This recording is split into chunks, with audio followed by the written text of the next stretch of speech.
उन लोगों ने सिर्फ इतना ही कहा कि हम 3 हैं, तो हम इतना ही कहते हैं कि हे प्रभु, हम 3 तुम 3 और कोई न जाने। हम 3 तुम 3 और कोई न जाने। आप हमारे हृदय बसो और हम आपके हैं। बस हमारी इतनी छोटी सी प्रार्थना रहती है। आप तो ये 10 पेज का पूरा सिखा दिए हो, ये हमको भूल जाते हैं।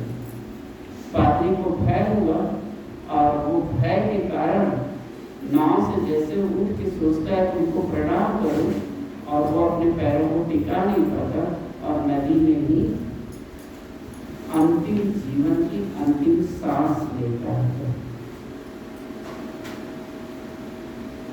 तो नीचे निष्कर्ष के रूप में क्या लिखा था वो मैं आपको बताऊं।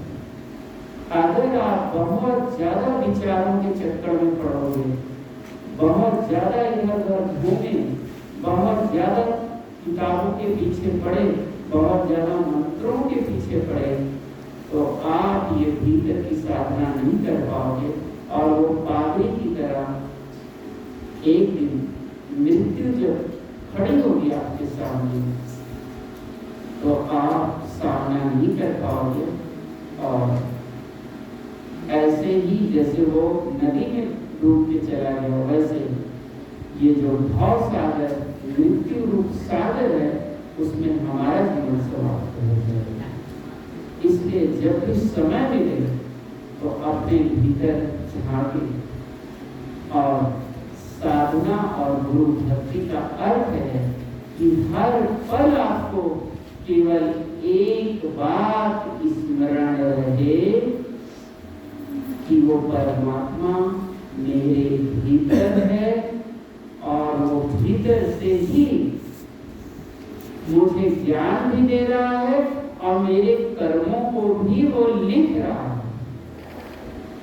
जिसे सदगुरु कबीर साहब ने कहा है कि बिनि हरि हर जाको ध्यान करत है, मुनि जन सहज अठासी, सोई हंसा तेरे घट भीतर, वो अलग पुरुष अविनाशी। जिसे पलटू ने कहा कि लगन मुहूर्त सब झूठ है, सोई घड़ी सोई समय शुभ घड़ी, नाम ले दिन दिसत। यानी वो घड़ी शुभ है जिसमें प्रभु का नाम 30 दिन चलता है, हर क्षण चलता है। और किसके साथ? जिसके साथ ये गवाही है कि ये आप जीवन में हो, जिंदा हो, उसके साथ नाम लेना है। और वो है क्या? आपकी श्वास। जितने भी संत हुए हैं उन्होंने सीधा कहा, स्वयं साहब कबीर ने भी कहा कि श्वास श्वास में नाम जपो, वृथा श्वास मत होए, ना जाने इस श्वास का आवा आवा गमन हो ही ना। और तुलसी भगवान ने भी कहा कि जन्म जन्म मुनि जतन करानी, अंतराम मुख आवत न। मीरा ने भी कहा कि ये संसार जो ही मुझे दिख रहा है एक दिन सब खत्म हो जाएगा, लेकिन अचल रहे वो अविनाशी। ऐसा हो। और भगवान शिव जी ने भी कहा है कि जो इस साधना को करेगा वो मेरे राम को पा लेगा सहज अवस्था। और जिसे विश्वास ना हो तंत्र सूत्र उठाकर देखते, पूरा सिर्फ श्वास की बात की गई। गोरखनाथ जी को उठा के देखते, पूरे श्वास की बात की गई। स्वर विज्ञान को ले लें, उसमें पूरे श्वास की ही बात की गई, पूरा का पूरा। आपका जीवन आपके श्वास पर निर्भर है कि आप इस समय क्या हो, क्या बचा सकते हैं। पूरा का पूरा जिस शरीर को आप अपना समझ रहे हो ये आपकी श्वास की वजह से निर्भर है। अगर यदि इसमें से श्वास का आना जाना खत्म हो जाए तो ये शरीर को आपके चाहने वाले ही बाहर निकाल देंगे, एकदम निकाल देंगे बाहर। अपनी बात ही मत करो, आपके चाहने वाले निकाल देंगे। इसी शरीर, जिस शरीर के रहते, जिस श्वास के रहते आप क्रोध भी कर पाते हो, पाप भी कर पाते हो, पुण्य भी कर पाते हो, तपस्या कर पाते हो, किसी से प्रेम कर पाते हो, किसी को याद कर पाते हो, सब कुछ इस श्वास के रहते आप करते हो ना, है कि नहीं?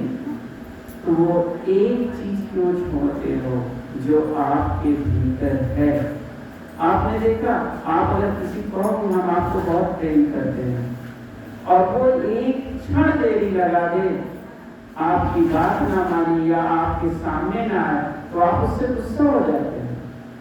ये बात अलग है कि अगर बहुत गहरा प्रेम है तो आप गुस्सा नहीं होते, बल्कि गुस्से का नाटक करके आप उसे कुछ बात कहते हो कि इस बार कह दूं तो शायद अगली बार ये समय पे आ जाए और मेरी बातों को समझ सके, मेरी वेदना को और मेरी तपस्या, मेरे इंतजार। ऐसे ही वो परमात्मा भी तो है। वो देखकर वो आपके भीतर से हंसता है कि आप मेरे द्वारा दिया हुआ प्रसाद को, ये जो श्वास है उसका प्रसाद ही तो है।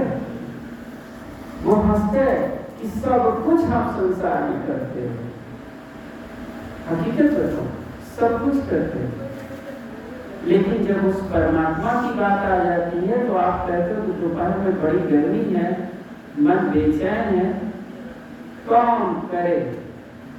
लेकिन अभी आवाज आया है, दोपहर में काम करते हो।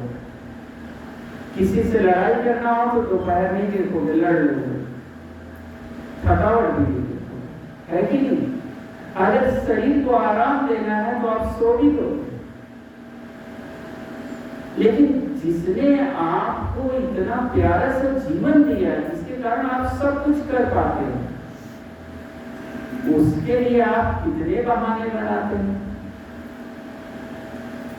हाँ? है कि नहीं? उसके लिए संतोष मन में आता ही नहीं। उसके लिए केवल हम ये कह लेते हैं कि जहां रहे संतोष, काहू ना दोष। तो कब अपने भीतर जागृति लाओ। वेदों का बहुत मीठा शब्द है दो, एक जागृति, दूसरा साक्षी।